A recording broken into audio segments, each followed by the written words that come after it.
శ్రోతలకు స్వాగతం. ఈరోజు మొదలు పెట్టబోతున్న నవల నీరాజనాలు. రచన యార్లగడ్డ సరోజినీదేవి గారు.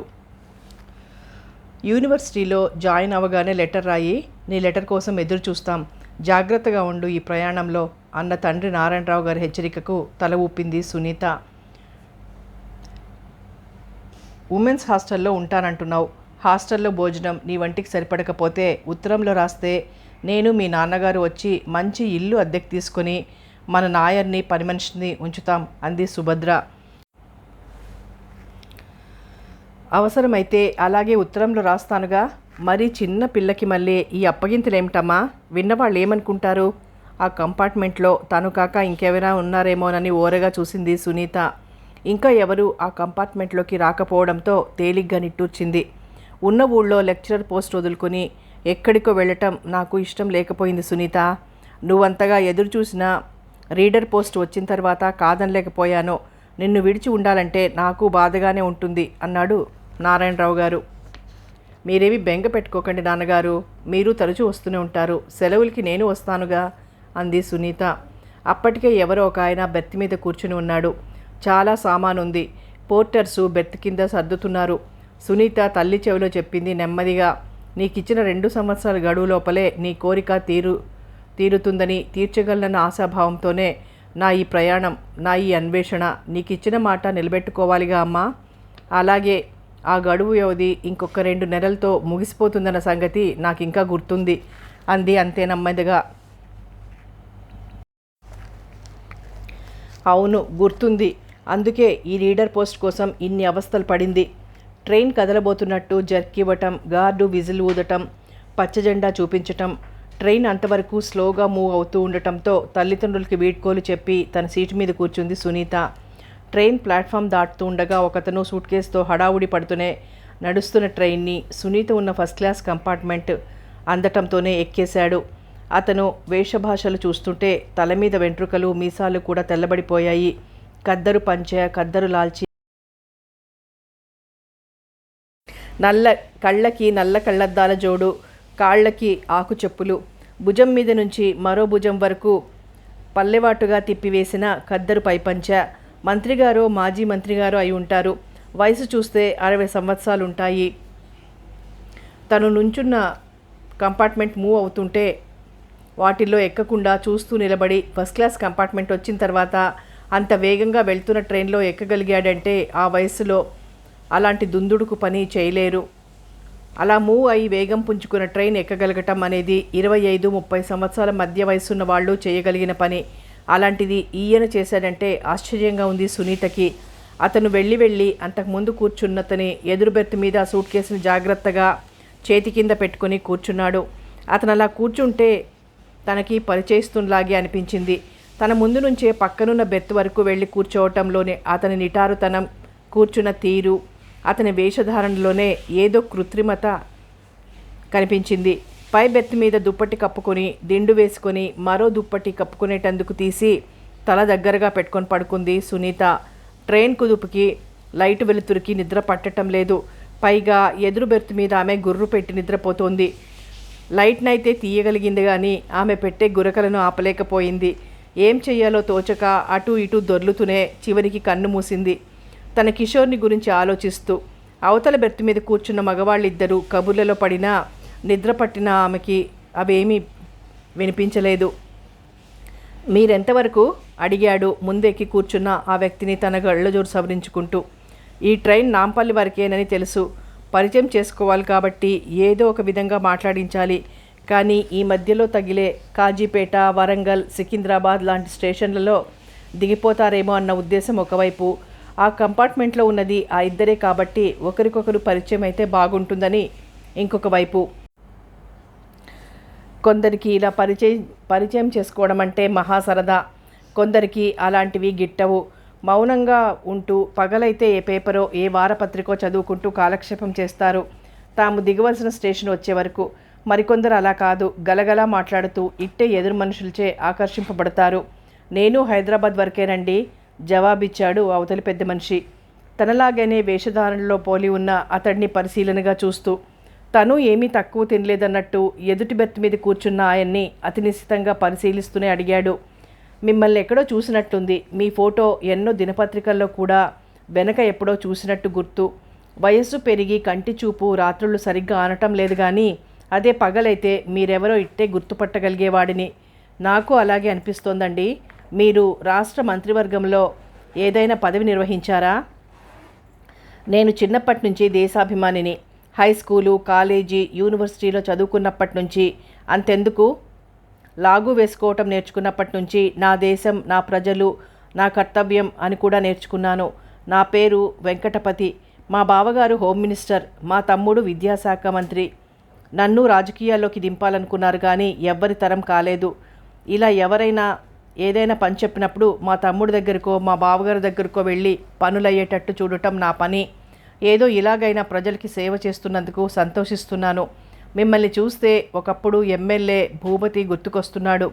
ఒకసారి ఎలక్షన్లో నిలబడినప్పుడు అత్యధిక ఓట్ల మెజారిటీతో గెలుపొందానని, ఆయన పేద ప్రజలకి ఎంతో మేలు చేశాడని, ఓటు వేసినందుకు గుడిసెలు కట్టించి ఇచ్చి గుడిసెల భూపతి గారు భిక్షక సంఘానికి నాయకుడుగాను, వేశ్యల యూనియన్కి అధ్యక్షుడుగాను ఇంకెన్నెన్నో పదవులు నిర్వహించాడని ఆ భూపతిని నేనేనండి. మీకు ఈ వయసులో కూడా ఎన్నెన్నో ఎప్పటి నుండి విషయాలు గుర్తున్నందుకు చాలా సంతోషం. మీ జ్ఞాపక శక్తికి నా హృదయపూర్వక అభినందనలు వెంకటపతి గారు అన్నాడు. ఇక తప్పుకునేందుకు వీలు లేదతను. అదొక్కటేనా? ఇంకా జ్ఞాపకానికి వస్తున్నాయి. ఇప్పుడు గుర్తొచ్చింది. ఆకస్మిక ఎన్నికలు జరిగినప్పుడు రిగ్గింగ్కి పాల్పడిన వారిని మీ మీద అభియోగం మోపబడింది హైకోర్టులో. విచారణకి వచ్చి నిజాలు తెలుసుకొని మిమ్మల్ని పార్టీ నుంచి సస్పెండ్ చేశారు. పోయిన పదవిని, పరువుని నిలబెట్టుకోవడానికి మీరెంతో ప్రయత్నించారు, అయినా లాభం లేకపోయింది. అలా చరిత్ర మరుగున పడిపోయింది. అవన్నీ నాకు గుర్తేనండోయ్. వెంకటపతి అలా అంటుంటే భూపతికి పచ్చి వెలక్కాయ నోట్లో పడి కంఠం మధ్యలో ఇరుక్కుపోయినట్లయింది. అంతటితో ఆ సంభాషణని ఆపాలని పెట్టెల్లో నుంచి దుప్పటి తీసి పక్కపరుచుకుని పడుకుంటూ అన్నాడు, మీరు హైదరాబాద్ వరకేనా అండి? అవునండి భూపతి గారు అన్నాడు వెంకటపతి. అతను తెచ్చిన గోనె సంచుల మూటలు, పెద్ద పెద్ద బుట్టలు, సీల్ చేసి ఉన్న డబ్బాలను, పచ్చి అరిటె ఆకులలో కట్టి ఉన్న చక్రకేళి గెలలను చూస్తూ ఆ సాల్తీలను లెక్క పెడుతూ, నాకంటే మీరు పెద్దవారు, నన్ను అండి అనకండి. వయసులో ఏముంది లేండి, గౌరవం కావాలి కానీ. అంతెందుకు, మా తమ్ముడు, మా బావగారు మంత్రులైనా ఏమీ విలువ ఉండదు అన్నాడు వెంకటపతి. అదేమిటండి ఆశ్చర్యంగా అడిగాడు. అదంతేనండి, మా బంధువర్గంలోనే నాకు విలువ ఎక్కువ. ఓ ముఖ్యమైన పని మీద వెళ్తున్నాను. అదేమిటో సెలవు ఇవ్వగలరా? తనకేమైనా ఉపయోగపడతాడేమోనని భూపతి ఆశ. చెప్తానులేండి, ముందు మీరు పడుకోండి అన్నాడు. పడుకుంటే నాకు ఇట్టే నిద్ర వచ్చేస్తుందండి. మామూలుగానే నిద్ర ఎక్కువ. ఇంకా రైలు ప్రయాణంలో సంగతి చెప్పనక్కర్లేదు. చిన్నప్పుడు మా అమ్మ ఉయ్యాలలో పడుకోబెట్టి ఊపితే హాయిగా ఎలా నిద్ర పడుతుందో, ఇప్పటికీ ఈ రైలు ఊపుకి చిన్నపిల్లాడికి వల్లే నిద్రపోతాను. ఇద్దరం ఒకచోటనే దిగేది కాబట్టి కొంచెం నా సామాన్లు చూస్తూ ఉండండి. స్టేషన్ రాగానే నన్ను లేపండి. నిద్ర పడితేనే సుమా. అలాగేనండి. అసలే కంపార్ట్మెంట్లో ఉన్నదే మన ఇద్దరం. ఒకరికొకరం తోడుగా ఉండాలి కదా. అసలు ఈ ఫస్ట్ క్లాస్ వద్దంటే మా బంధువులు ఒప్పుకోలేదు. బోలెడ్ డబ్బుతో అటు ఇటు చూసి నెమ్మదిగా చెప్తున్నట్టు ముఖం పెట్టి మరలా అన్నాడు, ఏదో మీకని చెప్తున్నాను కానీ ఇలాంటి విషయాలు ఎవ్వరికీ తెలియకూడదు. మనం కావాల్సిన వాళ్ళం కాబట్టి మీకు ఈ విషయం చెప్తున్నాను. మా బంధువుల అబ్బాయి BA పాస్ అయి ఉన్నాడు 2 సంవత్సరాల నుంచి. లంచం ఇస్తేనే కానీ ఉద్యోగం రాని ఈ రోజుల్లో లంచం ఇచ్చుకోలేని పరిస్థితిలో నా దగ్గరకు వచ్చాడు. మా బావగారు హోమ్ మినిస్టర్, మా తమ్ముడు విద్యాశాఖ మంత్రి. వాళ్ళ దగ్గరికి వెళ్తే ఏదైనా ఉద్యోగం ఇప్పిస్తారని బ్రతిమాలితే హైదరాబాద్ బయలుదేరుతున్నాను. నా మాట చాలు, నేను చెప్పటం ఆలస్యం. ఏదో ఒక ఉద్యోగం చూసి వేస్తారులేండి. ఉద్యోగం వేయించటం అంత సులభమా వెంకటపతి గారు? అదేమిటండి అలా అడుగుతారు? నేను తలుచుకుంటే చాలు మా బావగారు కానీ మా తమ్ముడు కానీ కాదనటానికి వీల్లేదు. ఒక్క ఉద్యోగానికేనా? మెడికల్, ఇంజనీరింగ్ కాలేజీలలో కూడా డొనేషన్స్ కట్టకుండా ఎంతోమందికి సీట్లు ఇప్పించాను. వడ్డించేవాడు మనవాడైతే ఒక్క ఉద్యోగాలేనా? కాలేజీలో సీట్లేనా? కొండ మీద నుంచి కోతిని దింపటమే కాదు, దానమ్మ మొగుడిని కూడా మన గుప్పిట్లో పెట్టుకోవచ్చు. వడ్డించేవాడు మనవాడైతే ముందు బంతిలోనే కూర్చొని అవసరం లేదు, చివరి బంతిలోనైనా కూర్చోవచ్చు. భూపతి కళ్ళు ఆశతో మెరిశాయి. ఆశ్చర్యంగా వెంకటపతిని చూస్తూ ఉండిపోయాడు. తను వెళ్ళేది అందుకే. తన కొడుక్కి ₹1,00,000 డొనేషన్ మెడికల్ కాలేజీలో సీట్ కోసం ఇవ్వాలి. మరో 50,000 ఆ మంత్రికి లంచం ఇవ్వాలి. మీ కృష్ణా జిల్లాలో గానుగ పట్టిన వేరుశెనగ నూనె దొరుకుతుందటగా. అన్నట్టు అరటి తోటలు కూడా ఎక్కువేనటగా. మంచి చక్కెరకేళీలు తిని ఎన్ని సంవత్సరాలైందో. మంచి వేరుశెనగ పప్పు కూడా దొరుకుతుందటగా. మా ఆడవాళ్ళకి చాలా ఇష్టం వేరుశెనగ పప్పు అంటే. మంచి బెల్లం కూడా ఓ 2 బుట్టలు తీసుకురండి. 2 లక్షలు డొనేషన్ తీసుకుంటున్నారు. మాజీ మంత్రినైనా నాకింకా పలుకుబడి ఉంది. అందుకే ఈ హైదరాబాద్ వదిలి మా పల్లెకి వెళ్ళటం లేదు. అసలు నన్ను పల్లెకి రానివ్వటం లేదు నీలాంటి వాళ్ళందరూ. నీకు 50,000 లాభం చేకూరుస్తున్నాను. రేపు నీ కొడుకు డాక్టర్ చదువుతున్నాడు అంటే 25 లక్షలు ఇస్తామని ఆడపిల్లల తల్లిదండ్రులు ఎగబడతారు. నీకెంత లాభం అప్పుడు? 1,00,000 కోసం చూసుకుంటావా? 25 లక్షలు తెచ్చుకుంటావా అని అడిగాడు. తనకి 25 లక్షల మీద మోజు కలిగింది. అదీగాక తన కొడుకు డాక్టర్ అనటం కంటే ఇంకేం కావాలి? తన బంధువర్గంలో ఎవరూ తన కొడుకులాగా చదివిన వాళ్లే ఉండరు. ఈ 1,50,000 అప్పుగా ఎక్కడ పుట్టలేదు. తను 1 సంవత్సరం మంత్రిగా చేసిన సంగతి ప్రజలు మర్చిపోయారు. తన సంగతి గుర్తు చేస్తే పిచ్చి కుక్కను తరిమినట్టు తరుముతారు జనం. అందుకే వాళ్ళందరికీ దూరంగా ఉంటున్నాడు. తనను ఎప్పుడో మర్చిపోయారు జనం. ఉన్న 10 ఎకరాలలోని మాగాణి 2 ఎకరాలు అమ్మి డబ్బు సమకూర్చుకొని మరీ వచ్చాడు. ఇంత డబ్బు అనవసరంగా ఖర్చు పెట్టే బదులు ఈ వెంకటపతి గారినే పట్టుకుంటే రూపాయి ఖర్చు లేకుండా తన కొడుక్కి మెడికల్లో సీటు రాగలదు. ఈ బెల్లం బుట్టలు, గానుగా ఆడించి తెచ్చిన ఈ 3 డబ్బాల వేరుశెనగ నూనె, చక్కెరకేళి గెలలు, వేరుశెనగ పప్పు మిగలగలదు. ₹1,00,000కి మెడికల్ సీట్ ఇప్పించినందుకు 50,000 తనకి లంచమా? పదవిలో లేకపోయినా డిమాండ్ చేస్తున్నాడు ఆ మాజీ మంత్రి. తనకి చదువు రాకపోవటం వల్లనేగా తన కొడుకు సీట్ కోసం ఫోన్లో ఇంగ్లీష్లో ఎవరెవరితోనో మాట్లాడుతున్నది. తనకి అర్థం కాకపోవటంతో మీ వాడిని గురించే మాట్లాడుతున్నాడని చెప్తే నిజమేనన్నట్లుగా తల ఊపటం కంటే ఇంకేమీ చేయలేకపోయాడు. అసలు మంత్రి అయినా మాజీ మంత్రి అయినా డబ్బు సంపాదనకే ఎలక్షన్లో నిలబడేది. లక్షలకి లక్షలు అప్పుగా తెస్తారు. ఇంట్లో ఉన్నది చాలక ఓట్లు కొని గెలుస్తారు. ఇంకా హైదరాబాద్లో కూర్చొని ఉద్యోగాలు ఇప్పించేటందుకు వేలకి వేలు లంచాలు వీళ్ళు తీసుకోవడం, ఆ సంబంధిత అధికారులపై ఒత్తిడి తీసుకువచ్చి ఉద్యోగాలలో నియమింపచేసి వీళ్ళు ఖర్చు పెట్టిన లక్షలన్నీ 6 నెలలు తిరగకముందే సంపాదించుకుంటారు. అంతెందుకు, తను చేసిందేమిటి? 1 సంవత్సరం పదవిలో ఉండి ఎన్ని లక్షలు సంపాదించాడు? తను అడగకుండానే తన చేతిలో ఉంచేవాళ్ళు. కొందరైతే పాత చుట్టరికం తిరగేసుకొని తన భార్యతో బంధుత్వం కలుపుకొని తమకి కావలసిన ట్రాన్స్ఫర్లు, ఉద్యోగాల్లో ప్రమోషన్సు ఆ విషయాలు చెప్పి కవర్లో ఉద్యోగానికి ఇంత, ప్రమోషన్కి ఇంత అని నిర్ణయించి ఉంచిన రేట్ల ప్రకారం అన్ని వేలు లెక్కపెట్టి భార్యకిచ్చి వెళ్ళేవారు. అలా సంపాదించిన డబ్బుతోనే మామిడి తోటలు, నిమ్మ తోటలు కలిపి 50 ఎకరాలు కొన్నాడు. అర్ధాంతరంగా అసెంబ్లీని రద్దు చేసి ఎలక్షన్స్ పెట్టినప్పుడు తనకు అనిపించింది 1 సంవత్సరం మంత్రిగా ఉన్నప్పుడు 50 ఎకరాలు మామిడి, నిమ్మ తోటని కొనగలిగాడు. 4 లక్షల డబ్బు, 2 కార్లు సంపాదించుకున్నాడు. ఈసారి ఎలక్షన్లో నిలబడి గెలిస్తే ఏదో ఒక పదవి రాకుండా ఉండదు. ఈసారి సంవత్సరానికే రద్దు కాదు, 5 సంవత్సరాలు ఉంటుంది. 5 సంవత్సరాలకి తన సంపాదన ఎన్ని రెట్లుంటుందో అంచనా వేసుకున్నాడు. గట్టి పోటీ ఉందనిపించింది. నెగ్గటం కష్టం అనిపించింది. ఓట్లు కొనడం 10 రూపాయలతో అయ్యేది. చివరికి 10,000 వరకు గిరాకీ ఉన్నది. అందున రిగ్గింగ్ చేయటం అంటే ఆ పార్టీ డిమాండ్ చేయటం ఓటర్ల హక్కు. 5 సంవత్సరాలకు ఒకసారి వచ్చే ఈ ఎలక్షన్లో తను నెగ్గితే 5 సంవత్సరాలకి ఎన్ని 50 ఎకరాల తోటలు కొనవచ్చో, మాగాణి భూమిని కొనవచ్చునో, ఎన్ని లక్షలు ఇనప్పెట్టలో భద్రపరుచుకోవచ్చో లెక్కలు కట్టుకుంటున్నాడు. తను ఈ ఎలక్షన్లో ఎంత ఖర్చు పెట్టినా అంతకి 10 చేసుకోవచ్చు అన్న గ్యారెంటీ కలిగింది. అందుకే ఓటర్లు అడిగినంత డబ్బిచ్చాడు. ఇంట్లో ఉన్నది చాలక మామిడి, నిమ్మ తోటలు కూడా అమ్మేశాడు. మాగాణి భూమిని తాకట్టు పెట్టి ఆ డబ్బుతో కూడా ఓట్లు కొనుగోలు చేశాడు. మిత్రుల సలహా ప్రకారం రిగ్గింగ్కి పాల్పడ్డాడు. ఇంకా తనే గెలుస్తానన్న ధీమా కలిగింది. కానీ తన అంచనాలన్నీ తలక్రిందులైంది. ప్రతిపక్షాల సభ్యులు తన మీద దాడి జరిపాడు. ప్రిసైడింగ్ ఆఫీసర్కి లంచంగా ఇచ్చిన ₹1,00,000 పట్టుకున్నారు. రిగ్గింగ్ జరుగుతుంటే పట్టుకున్నారు. తన నామినేషన్ని పునఃపరిశీలించారు. చివరికి ఓట్ల లెక్కింపులో తనకి కొన్ని వేల ఓట్లు మెజారిటీ వస్తుందని ఆశపడినందుకు కనీసం 10 ఓట్లు మెజారిటీ అయినా రాలేదు. చివరికి డిపాజిట్ గల్లంతైంది. తను డిపాజిట్లు కూడా దక్కని ఎమ్మెల్యేగా ముద్రపడిపోయింది. తన దగ్గర డబ్బు తీసుకుని తనకే మోసం చేసిన ఓటర్లను ఇంకేమని అడగగలడు? అడిగినా వచ్చే సమాధానం ఏమిటో తెలిసే నిండా ముసిగేసుకుని ఇంట్లో కూర్చున్నాడు. అన్నీ పోగా మిగిలిన 10 ఎకరాల భూమిని వ్యవసాయం చేసుకుంటూ కాలం గడుపుతున్నాడు. కొడుకు ఇంటర్ బైపీసీలో పాస్ అయ్యాడు. ఎంట్రన్స్లో కూడా పాస్ అయ్యాడు. కానీ చాలా చివరి నెంబర్లో ఉన్నాడు.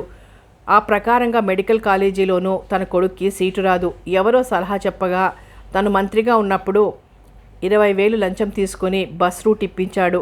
అతను ఇప్పుడు మంత్రి పదవిలో ఉన్నాడు అని ఆయన గురించి తెలుసుకుని అడ్రస్ తెలుసుకుని వెళ్ళాడు. తన పదవి ఊడినట్టే ఆ మంత్రి పదవి ఆయనకు ఊడి సంవత్సరం అయిందని తెలిసి నిర్ఘాంతపోయాడు. ఎలాగూ వచ్చాడు కాబట్టి కలుసుకుని వెళ్తే బాగుంటుందని వెళ్ళాడు ఇల్లు వెతుక్కుంటూ. జనం బారులు తీరి లోపల నుంచి వీధి గేట్ వరకు ఉన్నారు. వారిని అదుపు చేస్తున్నాడు గూర్ఖా. పదవిలో ఉంటే ఈ క్యూ ఎలాగూ ఉంటుంది. పదవి పోయినా ఇంకా ఈ మాజీ మంత్రితో పనేమిటి అని అనుకున్నాడు. తను కూడా ఆ క్యూలో నిలబడి తన ముందున్న వ్యక్తిని అడిగాడు, ఈ క్యూ ఎందుకు? ఏమీ తెలియకపోతే మీరెందుకు నిలబడినట్లు? ఈ మంత్రి గారికి నాకు స్నేహం. నేరుగా లోపలికి వెళ్ళొచ్చనుకో. అసలు విషయం ఏమిటో తెలుసుకుందామని. మా బావమరిదికి గుంటూరుకి ట్రాన్స్ఫర్ కావాలి. వాడికి గుంటూరులో స్వంత ఇల్లుంది. ఆ పక్క గ్రామంలోనే 2 ఎకరాల పొలం ఉంది. స్వంతంగా వ్యవసాయం చేసుకుంటాడు. వాటినన్నింటినీ వదులుకొని హైదరాబాద్లో ఉద్యోగం వెలగబెడుతున్నాడు. వచ్చే జీతం ఇంటి అద్దెకే చాలటం లేదు. అదే స్వంత ఇంట్లో ఉంటే ఖర్చులు కలిసొస్తాయి కదా. లంచం ఎంత? నెమ్మదిగా అడిగాడు. 15,000. అన్ని వేలే? ఆశ్చర్యపోయాడు తను. 25,000 అడిగారు. బేరమాడగా 15,000కి ఒప్పుకున్నారు. అవసరం మనది. అవసరం కొలది వసుదేవుడంతటి మహానుభావుడు గాడిద కాళ్ళు పట్టుకున్నాడు. అలాగే తగ్గింపు కోసం బ్రతిమాలక తప్పదు. మాజీ మంత్రి కదా, అంత పవర్ ఉందా? ఇంగువ కట్టిన గుడ్డ వాసన, ఇంగువ లేకపోయినా ఎన్ని ఉతుకులు వేసినా ఆ గుడ్డ కంటిన ఇంగువ వాసన పోదండి. అనుభవం ఉన్నవాళ్ళు, ఆయా రంగాలలో ఉన్న వ్యక్తులతో సంబంధాలుంటాయి. ఆయన డబ్బుతో కాని పనులంటూ ఏమున్నాయి చెప్పండి? అందున లాయర్గా ప్రాక్టీస్ చేసి మంత్రిగా వచ్చిన ఆయన లాజిక్ తెలిసిన మనిషి. అన్నీ విన్న తనకి మతిపోయింది. పదవులకే కాదు, అందుకు తగ్గ చదువు కూడా అవసరమే. తనకి చదువు లేనందుకు ఎంతో బాధగా ఉంది ఇప్పుడు. లోగడ తనకి ఆ మాజీ మంత్రికి ఉన్న స్వల్ప పరిచయాన్ని బట్టి తనను చూసి లోపలికి ఆహ్వానించుతాడేమోనన్న ఆశతో వాళ్ళందరినీ దాటుకొని ముందుకు వెళ్తుంటే గూర్ఖా అడ్డగించి తోసుకుంటూ వచ్చి క్యూ వెనుకలో నిలబెట్టాడు. ఆ క్యూ తరిగేసరికి సాయంత్రం పట్టింది. తను లోపలికి వెళ్ళి నమస్కరించి సోఫాలో కూర్చున్నాడు. ఆ మాజీ మంత్రి తన వైపు ఎగాదిగా చూసి అడిగాడు, ఎవరు నువ్వు? నేను మాజీ మంత్రి భూపతిని. ఓ నువ్వా? ఏమిటిలా వచ్చావు? ముఖం చిట్లిస్తూనే అడిగాడు. విషయమంతా వివరించి చెప్పాను. అంతా విన్నాక అన్నాడు, మరొకరైతే 2 లక్షలు తీసుకుంటాను మెడికల్ సీట్కి. నీకు ₹1,00,000కే ఇప్పిస్తాను. 50,000 నాకు ఇవ్వాల్సి ఉంటుంది. అంటే మొత్తం 1,50,000 తీసుకొచ్చిస్తే మరు నెలకే మీ వాడికి మెడికల్లో సీట్ వస్తుంది. 50,000 ఇచ్చుకోలేను. ఇంకేదైనా తగ్గించుకొని రాయితీ ఇవ్వండి. అలా కుదరదు. ఒక రోజున నువ్వు నా దగ్గర 20,000 లంచం తీసుకున్నావు బస్ రూట్ ఇవ్వడానికి. అప్పటికి ఇప్పటికీ రూపాయి రేటు పెరిగింది కదా. ఒప్పుకోక తప్పలేదు తనకి. ఇంకా బేరమాడితే తను చేసిన తప్పులన్నీ రట్టు చేసేటట్టున్నాడని అంగీకరించాడు. మీ కృష్ణా జిల్లాలో బెల్లం వండుతారటగా, 2 బుట్టలు తీసుకొస్తావా? చక్రకేళీలు తిని ఎంతకాలమైందో 2 గెలలు తీసుకొస్తావా? వేరుశనగ పప్పుతో గానుగా ఆడించిన నూనె ఓ 2-3 డబ్బాలు తీసుకురావయ్యా. అన్నట్టు వేరుశనగ పప్పు ఓ 1/4 మూట తీసుకురా. ఆడవాళ్ళకి ఇష్టం. మీ వాడికి ₹1,00,000కి మెడికల్లో సీట్ ఇప్పిస్తున్నాను కదయ్యా. అలా తెల్లమొహం వేస్తావేమిటి? రేపు నీ కొడుకు మెడికల్ కాలేజీలో చదువుతున్నాడంటే 25 లక్షలు కట్నం ఇస్తామంటూ వస్తారు. ఈ ఖర్చులన్నీ కట్నంలో తీసుకోవచ్చులే అనేసరికి అంగీకరించక తప్పలేదు. ఎక్కడా అప్పు పుట్టకపోతే మాగాణి పొలం 2 ఎకరాలు అమ్మేసి తీసుకొస్తున్నాడు. 50,000 లంచం చాలదన్నట్టుగా నూనె డబ్బాలు, బెల్లం బుట్టలు, చక్రకేళి గెలలు, వేరుశనగ పప్పులును. ఈ వెంకట భూపతి గారిని పట్టుకుంటే ఈ డబ్బు ఖర్చు ఉండదు. ఈ నూనె డబ్బాలు, బెల్లం బుట్టలు మిగులుతాయి. అందున హోంమంత్రి, విద్యాశాఖ మంత్రి గార్ల ఇద్దరు దగ్గర బంధువులు. తను ఈ వెంకటపతి గారిని బ్రతిమాలుకుంటే పని జరగొచ్చు. ఈరోజు తన అదృష్టం బాగుండబట్టి ఈయన ఈ కంపార్ట్మెంట్లోకి ఎక్కటం, తనకి పరిచయం కలగటం అదృష్టం. లేనట్లయితే తను తెచ్చిన లక్షణాల డబ్బు ఇవన్నీ సమర్పించుకోవాల్సి వచ్చేది. తను ఆర్థికంగా దెబ్బతిని ఉన్నాడు. అత్యాశకు పోయి ఉన్నదే కాక సంపాదించిందంతా ఖర్చు చేసేశాడు ఎలక్షన్లో. కొడుకు డాక్టర్ అయితే కట్నం రూపేణా 15 రెట్లు ఎక్కువ గుంజొచ్చు. ఇలా ఆలోచిస్తున్న భూపతికి ఆశ కలిగింది.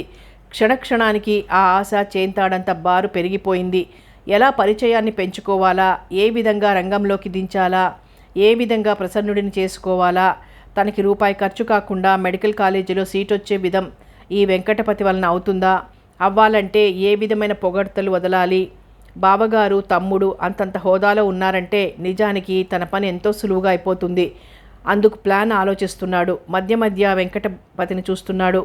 ఆయనేమో ఈ లోకంలో లేడు. కళ్ళు మూసుకుని ఏదో ఆలోచిస్తున్నాడు. ఆ ఖద్దరు బట్టల్లోనే ఉంది ఆ టీవీ. మనిషి మంచివాడిలాగానే ఉన్నాడు. ఇతరులకు ఉపకారం చేసే వ్యక్తిలాగా ఉన్నాడు. రంగంలోకి దించాలంటే తను కాకా పట్టవలసిందే. కాకాలు పట్టే విద్య తనకు తెలుసు. అదే ప్రయోగించాలనుకున్నాడు భూపతి. ఏమిటి అంత దీర్ఘంగా ఆలోచిస్తున్నారు? ఎంత పిలిచినా పలకటం లేదు. మీ గతం గురించా అడిగాడు వెంకటపతి కళ్ళు మూసుకునే. అరే, మీకెలా తెలుసు? పడుకున్నవాడల్లా లేచి కూర్చుని అడిగాడు భూపతి. నేను మనిషి ముఖభావాల్ని బట్టి వారి అంతరంగాన్ని కనిపెట్టగలను. మీకంటే నాకెంతో అనుభవం ఉంది. ఒకసారి చూసింది విన్నది నేనెప్పటికీ మరవలేను. మీ సంగతి కూడా నాకొకటి గుర్తొస్తోంది. ఏమిటంటే అంటూ భూపతి వంక చూశాడు. వెంకటపతి ఆ మాట అనటంతోనే కంగారు పడిపోయాడు. భయపడుతూనే అడిగాడు, ఏ విషయంలోనండి? అదే, ఒకసారి నేను మెయిన్ రోడ్డున నడిచి వెళ్తున్నాను. అలా వెళ్తుంటే ఓ ముష్టివాడు తెల్లటి గుడ్డ పరుచుకొని వెళ్ళిపోయే వారిని అడుక్కుంటున్నాడు. నేను ఓ 10 పైసలు వేశాను. అలా వెళ్ళానో లేదో అచ్చు మీలాగే ఉన్న ఒక ఆయన ఆ ముష్టివాడి పంచె మీదున్న డబ్బులన్నీ ఏరుకొని తన జేబులో వేసుకుంటుంటే నిజాయితీ గల ఓ విద్యార్థి చూసి పట్టుకున్నాడట. అలా పట్టుకునేసరికి ఆ పెద్ద మనిషి అతడే దొంగగా నిరూపించి తన వెంట ఉన్న రౌడీలతో తన్నించాడట. అప్పుడు అతను పదవిలో లేడనుకుంటాను. ఉన్నట్లుగానే చెలామణి అయ్యేవాడట. గుంపు చెదిరిపోయిన తర్వాత ఆ మాజీ మంత్రిని తిట్టని వాడు లేడు. మీకేమైనా గుర్తా? ఈ స్టేట్మెంట్ ఏ పేపర్లోనైనా వచ్చిందా? తననే చూస్తూ అడుగుతుంటే కంగారు పడిపోయాడు భూపతి. ఆ వ్యక్తి తనేనని గుర్తుపట్టేశాడు. ఎలా తప్పించుకోవాలి? ఆ తర్వాత తెలిసింది మాజీ మంత్రి భూపతి అని. ఆ భూపతే మీరని అనుకుంటున్నాను. నాకు పేపర్ చదివే అలవాటు లేదు. ఆ భూపతిని నేను కాకపోవచ్చును. అరే, మీ సూట్ కేసు రైలు కుదుపుకి జారిపోయింది కిందికి. మీరు చూడలేదా అన్నాడు. సమయానికి కింద పడిపోయిన సూట్ కేస్ తనని ఆదుకుంటున్నందుకు మనసులోనే నమస్కరించాడు ఆ సూట్ కేస్కి. ఏకాగ్రతలో ఉన్నాను కదూ, పట్టు సడలిపోయింది. ఈ సూట్ కేస్ ఒక ఎత్తు, నా ప్రాణం ఒక ఎత్తు. మీరు చూడబట్టి సరిపోయింది. ఇద్దరం నిద్రలోకి జారిపోయామనుకోండి, ఎవరో ఒకరు కాజేసేవారే అంటూ ఆ సూట్ కేస్ని బరువుగా ఎత్తుతూనే తన ఒడిలో పెట్టుకున్నాడు వెంకటపతి. అంత తేలిగ్గా ఈ కంపార్ట్మెంట్లోకి ఎవరు ఎక్కర్లేండి, రిజర్వేషన్ కావాలి. అందున ఇది ఫస్ట్ క్లాస్ కంపార్ట్మెంట్ అన్నాడు భూపతి ఆ సూట్ కేస్నే చూస్తూ. పక్క బెర్తుల మీద 2 అమ్మాయిలు పడుకుని ఉన్నారు. వాళ్ళైనా తీసుకుని మధ్యలో ఏ స్టేషన్లోనైనా దిగిపోవచ్చుగా. నాకెంత చెడ్డ పేరు వస్తుంది. మా బావగారికి ఏమని సమాధానం చెప్పుకోగలను? మా తమ్ముడైతే ఎలా చెప్పినా వింటాడు, నమ్ముతాడు. అయినా ఆయన అలా కాదు. సూట్ కేసు పోయిందంటే నమ్మడు కదా. ఆ సూట్ కేసులో ఏమున్నదని అంత కంగారు పడుతున్నారు? మిమ్మల్ని చూస్తే చాలా మంచివారిలాగా ఉన్నారు. మీరు 1 సంవత్సరం మంత్రిగా చేశారు కదా, ఆ మాత్రం తెలుసుకోలేరు సూట్ కేసు రహస్యం అని అడిగాడు వెంకటపతి. ఆహా, నాకంత తెలివెక్కడదండి. మీరు చెప్తే తెలుసుకుందామని. అదీగాక మినిస్టర్ గారి అన్నగారు బావమరిది అయి ఉండి కూడా మీరింత కలివిడిగా ఉంటున్నారంటే నా మట్టుకు నాకు చాలా సంతోషంగా ఉందండి. అలా అన్నారు, బాగుంది. నాకు అందరూ సమానమేనండి. ఎవరికి ఏ సహాయం కావాలన్నా, ఇంకా ఈ వయసులో చేస్తున్నానంటే, అందులోనూ నిస్వార్థంగా ఖర్చుల కింద పైసా తీసుకోకుండా ఇలా తిరిగి చేసి పెడుతున్నానంటే ఎందుకు చెప్పండి? ఎందుకు లేండి, నా గురించి నేను చెప్పుకోకూడదు. ఎంతమందికి మెడికల్ కాలేజీలో సీట్లు ఇప్పించానో, ఎంతమందికి ఇంజనీరింగ్ కాలేజీలో చేర్పించానో, ఎంతమందికి ఉద్యోగాలు ఇప్పించానో, ఎంతమందికి స్వగ్రామాలకి ట్రాన్స్ఫర్లు చేయించానో లెక్క కట్టలేనండి. అలా అంటున్న వెంకటపతి వైపు ఆశ్చర్య ఆనందాలతో చూస్తూ ఉండిపోయాడు. విషయాలు తెలిసాయి కాబట్టి తన పని సులువు కాగలదు అని మురిసిపోతున్న భూపతికి ఆ సూట్ కేసు గురించి తెలుసుకోవాలన్న కుతూహలం కలిగింది. ఆ సూట్ కేసును గురించి చెప్తూనే మధ్యలో మరో విషయానికి వెళ్ళాడు. అందులో ఏముందండి అని అడిగారు కాబట్టి చెప్తున్నాను. ఆ రహస్యం మీకే చెప్తున్నాను. ఒకరికొకరం కావలసిన వాళ్ళంలాగా ఈ రైలు ప్రయాణంలో కలిసిపోయాం. మీకు చెప్పినా పర్వాలేదు. ఈ సూట్ కేసు నిండా 50 లక్షలు ఇండియన్ కరెన్సీ ఉంది. దీని తాళం మా బావగారి దగ్గర ఉంటుంది. 50,000 లెక్కపెట్టి ఈ సూట్ కేసులో పెట్టి తాళం వేసుకుంటారు బడా వర్తకులు. నాకు ఇలాంటివి ఇష్టం ఉండవు. ఇచ్చేవాళ్ళు ఉండగా తీసుకెళ్ళి ఇవ్వటానికి నాకేమైంది? నేను చేసి పెట్టే పనులకి ఒక్క పైసా తీసుకోను. అందుకే ఫస్ట్ క్లాస్ కంపార్ట్మెంట్లో ప్రయాణం చేస్తున్నాను, నిశ్చింతగా ఉంటుందని. అది మీ మనసులోనే ఉంచుకోండి సుమా అన్నాడు వెంకటపతి ఆ సూట్ కేసుని మరింత జాగ్రత్తగా ఒడిలో పెట్టుకుంటూ. ఎంత మంచివారండి మీరు. ఈ రోజుల్లో మీలాగా నిస్వార్థ సేవ చేసేవాళ్ళు ఎవరుంటారండి? అలా చెప్పుకున్న లోకం మంచివాళ్ళని కూడా నమ్మదండి. ఒకళ్ళ నమ్మకంతో నాకు పనిలేదు. మీరు నమ్మితే చాలు. అంతెందుకు, మీకేమైనా పని అంటే ట్రాన్స్ఫర్ కానీ, కాలేజీలో సీట్లు కానీ, ఉద్యోగాలు కానీ కావాలంటే చెప్పండి. మీకు పైసా ఖర్చు లేకుండా నిమిషంలో చేయించి పెడతాను. మీకు నమ్మకం కలగాలి కదా అన్నాడు ఛాలెంజీగా. దానితో భూపతి ముఖం వెలుగుతో నిండిపోయింది. మీరేమీ అనుకోనంటే అని మధ్యలోనే ఆగిపోయాడు. పర్వాలేదు చెప్పండి, మీకేం పని కావాల్సినా చేసి పెడతాను, పైసా లంచం ఇవ్వకుండానే. మా వాడికి మెడికల్ కాలేజీలో సీట్ కావాలి. ప్రైవేట్ కాలేజీలో అయితే ₹1,00,000 డొనేషన్, 50,000 తనకి లంచం ఇప్పిస్తాను అంటే గత్యంతరం లేక ఆ డబ్బుతో వస్తున్నాను, ఉన్న ఆస్తి అంతటినీ అమ్ముకొని. ఈ సరంజామా అంతా ఎవరికి? ఆ మాజీ మంత్రి గారే అడిగారు. ఇవ్వకపోతే సీట్ ఇవ్వటానికి ఆలస్యం చేస్తారేమోనన్న భయంతో నా శక్తికి మించినదైనా అన్నీ తెస్తున్నాను అన్నాడు దిగులుగా. ఎందుకండి ఇంత హంగామా? మీలాంటి వాళ్ళు అలసి చూసుకునే అలా అడుగుతుంటారు. అందున మీకు చదువు రాదు కదూ? సూటిగా చూస్తూ అడుగుతుంటే ఒప్పుకోక తప్పలేదు. మీలాంటి అజ్ఞానులను అడ్డం పెట్టుకుని వాళ్ళు బాగుపడుతున్నారు. లంచం ఇవ్వటం పుచ్చుకోవడం కూడా నేరమేనని మీకు తెలియదు. మీరలా ఇస్తున్నంతకాలం ఆ మంత్రులు పుచ్చుకుంటూనే ఉంటారు. అసలు మన దేశం బాగుపడదండి. మన అన్నగారు ఏమని ఉద్బోధిస్తున్నారు? లంచగొండితనం రూపుమాపండి, దేశ ప్రగతికి తోడ్పడండి. తను కాషాయ గుడ్డలు ధరించినది ఎందుకనుకుంటున్నారు? అన్నింటినీ విసర్జించారు. దేశం కోసం తన మిగిలిన జీవితాన్ని అంకితం చేయటానికేగా. మిమ్మల్ని ఇవన్నీ అడిగింది ఎవరో చెప్పండి. మా తమ్ముడికి చెప్పి సిఐడీలకి పట్టిస్తాను. మీరు ఇవన్నీ తీసుకుని వెళ్ళిపోదురు కానీ రూపాయి ఖర్చు లేకుండా మీ అబ్బాయికి మెడికల్ కాలేజీలో సీట్ ఇప్పిస్తాను. అంతా ఒక్క రోజులో చేయించేయగలను. మీకున్నదంతా అమ్మి తీసుకొచ్చారా? బాగా డబ్బున్న జమీందారులనో బడా వ్యాపారుల నుంచో తీసుకోవటంలో అర్థం ఉన్నది. మీ దగ్గర తీసుకోవటమా? ఎంత అన్యాయం! ఆ డబ్బు కూడా మీరు తీసుకెళ్ళిపోయి మీ పొలం తీసేసుకోండి. మీరెంత నిజాయితీగా మీ అబ్బాయికి మెడికల్ కాలేజీలో సీటు సంపాదించింది ఎలుగెత్తి చాటండి. వెంకటపతిలోని ఆవేశాన్ని, ఈటెల్లాంటి మాటలు, అలా మాట్లాడుతుంటే కలిగే ఉద్రేకం చూస్తుంటే భూపతికి ఆశ్చర్యం కలిగింది. తన రొట్టె విరిగి నేతిలో పడిపోతున్నందుకు ఎంతో ఆనందించాడు. మరలా వెంటనే అన్నాడు, నాకు నిద్ర బాగా వస్తోంది. అసలు ఈ రైలు ప్రయాణంలో నాకు నిద్ర రాదు. అందున ఇంత డబ్బు దగ్గరుంచుకొని నిద్రపోవటం అంటే బాధ. కానీ నిద్రని ఆపుకోలేకపోతున్నాను. నా మనిషివి నువ్వు ఉన్నావు కాబట్టి ధైర్యంగా నిద్రపోగలను. ఈ సూట్ కేసుని తల కింద పెట్టుకొని పడుకుంటాను. మెలకువగా ఉండి చూస్తూ ఉండండి అని సూట్ కేసు మీద తలపెట్టి పడుకున్నాడు. నా నిద్రంతా మీ కంటినట్లుంది. మీరు నిశ్చింతగా నిద్రపోండి. మీ సూట్ కేసుకి నా ప్రాణం అడ్డం వేసి మరీ కాపలా కాస్తానుగా. మీలాంటి వారికి ఈ విధంగానైనా సేవ చేసుకుంటే కొంతలో కొంతైనా రుణం తీర్చుకున్న వాడినవుతాను అన్నాడు. అంత హామీ ఇచ్చారు కాబట్టి నాకు ఇంకా ఏం భయం లేదు.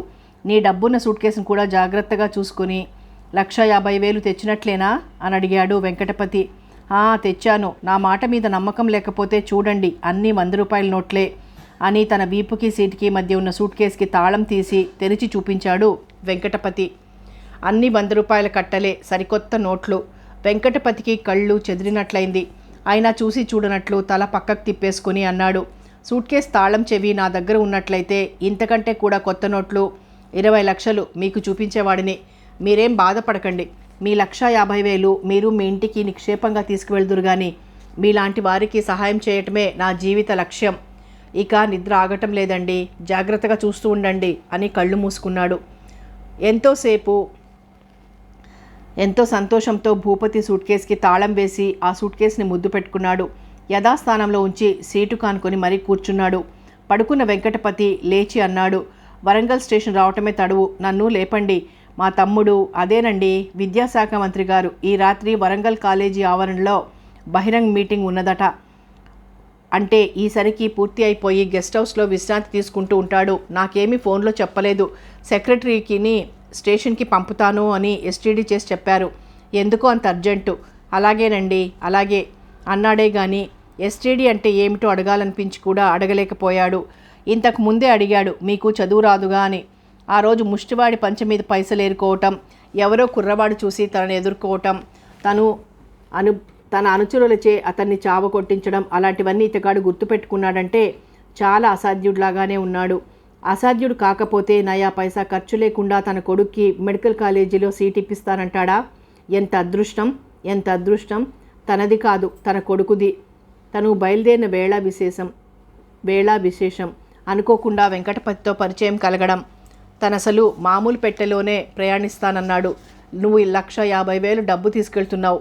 నానాజాతి వాళ్ళు ఉంటారు ఆ పెట్టెలో. నీ సూట్ కేస్ మీద ఎవరైనా కన్నేసి నువ్వు ఆదమర్చి ఉన్నప్పుడు ఎవరైనా కాజేస్తే అప్పుడు అందరం ఏడవవలసిందే. నువ్వు ఫస్ట్ క్లాస్లో ప్రయాణిస్తేనే ఈ బాధ ఉండదు. పైగా మీతో తీసుకెళ్లే డబ్బుకి భద్రత ఉంటుంది అని ఫస్ట్ క్లాస్కి టికెట్ కొనిచ్చాడు. ఇప్పటికి 2 సార్లు వెళ్లారు హైదరాబాద్. వాళ్ళని వీళ్ళని కలుసుకోవడం, రైలు ఖర్చులకి చాలా డబ్బు ఖర్చు చేశారు. ఆ ఖర్చు పెట్టుకుంటే మన అబ్బాయి డాక్టర్ కాకపోతే కాంపౌండర్ అయినా అయ్యి ఈసరికి వాడి బ్రతుకువాడు బ్రతికేవాడు. ఈసారి సీటు తీసుకురాకపోతే ఊరుకోను. కమ్మటి మాగాణి పొలాన్ని అమ్ముకుని డబ్బుతో వెళ్తున్నావు. ఇంకా ఇదే చివరిసారి అని భార్య కోపంతో రుసరుసలాడుతూనే భర్తని హెచ్చరించింది. మెడికల్ కాలేజీలో సీటు చేశాక ఈ 1,50,000 ఈ నూనె డబ్బాలు, బెల్లం బుట్టలు, వేరుశనగ పప్పుని, చక్రకేళి గెలలని తిరిగి తీసుకెళ్తే ఎంత ఆనందపడుతుందో భార్య. ఇంతకాలం తనను ఒక చవటగా జవకట్టి ఇష్టం వచ్చినట్టు మాట్లాడేది. ఇప్పుడిక అవన్నీ తను తిరిగి అప్పగించవచ్చు. అసలు భార్యని నోరు మెదపనీయకుండా చేయవచ్చు. తనను నోరు మెదపనిచ్చేదా? ఎలక్షన్లో ఓడిపోతే ఎన్ని తిట్టింది. చీపురు కట్టతో తనను కొట్టినంత పనిచేసింది. తనకి ఆకలి అన్నం పెట్టేది కాదు. అసలు అన్నం అడిగితేనే చాలు మహంకాళిలాగా విరుచుకుపడిపోయేది. ఆకలితో నకనకలాడిపోయేవాడు. బయటికి వెళ్ళి ఏ హోటల్కైనా వెళ్ళి తినవచ్చును అనుకుంటే బయటికి వెళ్ళటానికి మొహం చెల్లేది కాదు.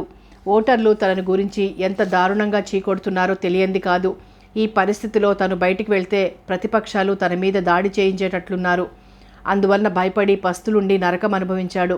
ఇప్పుడు అవన్నీ భార్యకి గుర్తు చేసి తన ప్రతాపం ఏమిటో చూపిస్తాడు. వదిలిపెట్టాడు. దేవుడిలాంటి ఈ మహానుభావుడు కలవబట్టి తను ఒక విధంగా అదృష్టవంతుడే అయ్యాడు. ఈ 1,50,000 కాలేజీ సీటు కింద కట్టి వట్టి చేతులతో ఇంటికి తిరిగి వెళ్తే ఇంకెన్ని తిట్టిపోసేదో భార్య. తను భార్య మీద సాధించే అవకాశం వచ్చింది. ఇంతలో ట్రైన్ ఆగటంతో ఉలిక్కిపడ్డాడు భూపతి. తను అది ఏ స్టేషనో చదవటం తెలియలేదు. కానీ చాలా పెద్ద స్టేషన్, బహుశా వరంగల్ స్టేషన్ అయి ఉంటుంది. గాఢ నిద్రలో ఉన్నాడు వెంకటపతి. లేపితే ఒకవేళ వరంగల్ స్టేషన్ కాకపోతే ఆయన్ని అనవసరంగా నిద్ర నుంచి లేపినట్లవుతుందేమో. కాఫీ, టీ, బీడీ, సిగరెట్లు, తప్పుకోండి అన్న కేకలతో మారుమోగిపోతోంది స్టేషన్. అందులో జనం ఎక్కేవాళ్ళు ఎక్కుతున్నారు, దిగేవాళ్ళు దిగుతున్నారు. ఈ గడబిడకి పైబెత్తి మీద పడుకుని ఉన్న సునీతకి మెలకు వచ్చింది. ఫ్లాస్క్లో తల్లి పోసిచ్చిన పాల సంగతి గుర్తుకొచ్చి కిందికి దిగి బర్త్ మీద కూర్చుని ఫ్లాస్క్ మూత తీస్తుంటే భూపతి అక్కడికొచ్చి ఆగిపోయాడు సునీతను చూసి. కంపార్ట్మెంట్ ఎంట్రన్స్లోకి వచ్చి ఎవరైనా స్టేషన్ పేరేమిటని అడగాలనుకున్నాడు. ఇంతలో సునీత కూర్చుని ఉండడం చూసి ఆగిపోయాడు. ముందు సందేహించినా ఇక తప్పదన్నట్లుగా అడిగాడు. ఏ స్టేషన్ తల్లి? వరంగల్. భూపతిని ఎగాదిగా చూస్తూ చెప్పింది. అంతే. ఒక్క ఉదుటిన వెళ్ళి వెంకటపతిని లేపాడు. వరంగల్ స్టేషన్ వచ్చేసిందా? అయ్యో, ఇంత ఆలస్యంగా చెప్తారేమిటండి? సెక్రటరీ వస్తాడు. ఎందుకొచ్చి కలిసేది తెలియకపోయినా మీ అబ్బాయి మెడికల్ సీట్ గురించి చెప్తే మనం హైదరాబాద్ చేరుకునేసరికే సీటు రెడీ చేసి పెడతాడని నా ఆశ. ఎంత ఆలస్యం చేశావు అంటూనే గబగబా లేచి క్రాఫ్ను సవరించుకొని పైకండువాన్ని తీసి భుజం మీద వేసుకొని సూట్ కేసుని భూపతి కూర్చుని ఉండే బెర్త్ మీద ఉంచి, జాగ్రత్త అండి, 20 లక్షలు ఉన్నాయి సుమా అంటూ హడావుడి పడుతూనే ప్లాట్ఫామ్ మీదకి నెమ్మదిగా దిగి ముందుకు నడిచాడు వెంకటపతి. ఫ్లాస్కో గ్లాస్లో పాలు పోసుకుని తాగుతూ ప్లాట్ఫామ్ మీద హడావిడిగా అటూ ఇటూ తిరుగుతూ ఉన్న ప్రయాణికులు, పోర్టర్లు, తినుబండారాలు అమ్మేవారి కేకలతో ఏమిటనేది వివరంగా తెలియటం లేదు సునీతకి. టైం చూసుకుంది చేతినున్న వాచిలో. 2:30 అయింది. హైదరాబాద్ చేరేసరికి 6:30 అవుతుందేమో అని సుమారుగా మనసులోనే అంచనా వేసుకుంది. హాస్టల్కి వెళ్ళి స్నానం, డ్రెస్ పూర్తి చేసుకుని యూనివర్సిటీకి వెళ్ళి తన అపాయింట్మెంట్ ఆర్డర్ ఇచ్చి జాయినింగ్ ఛార్జ్ తీసుకుని ప్రిన్సిపల్ ఆఫీస్ గదిలోకి వెళ్ళి తను క్లాసులు తీసుకోవాల్సిన టైం టేబుల్ చార్ట్ను తీసుకొని ఆ రోజుకి క్లాస్ లేకపోతే తను కిషోర్ని వెతికే కార్యక్రమంలో నిమగ్నం అవ్వచ్చు.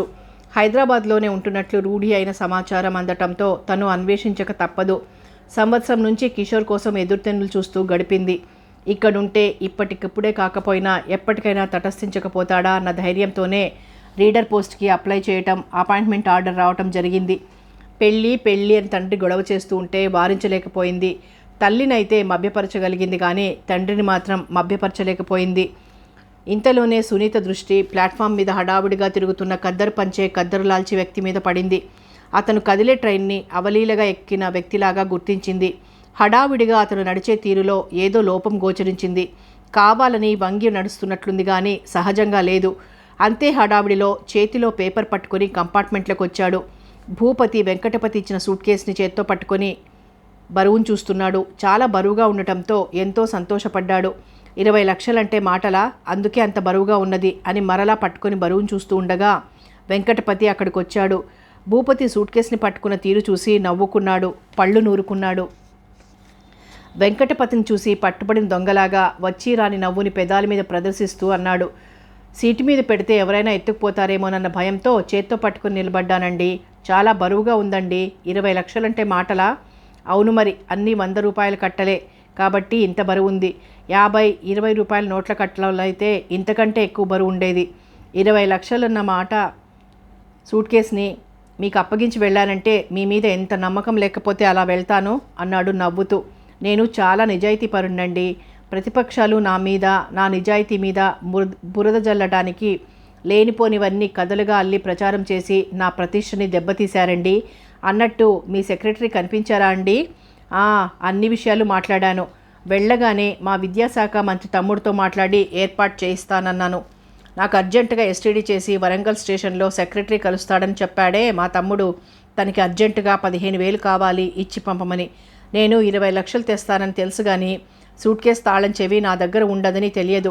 ఎలాగూ మనిద్దరం మా బావగారి దగ్గరకు ఎలాగూ వెళ్తాం కాబట్టి అక్కడే మీకు ఇచ్చేయగలను. మీ దగ్గర ఉన్న 1,50,000లో ఒక 15,000 ఇవ్వండి. ఆ ట్రైన్ బయలుదేరటానికి ఇంకా 5 నిమిషాలు ఉంది. ఏమీ అనుకోరుగా? అబ్బే, ఇందులో అనుకోవటానికి ఏముందండి. కథ కొనసాగుతుంది.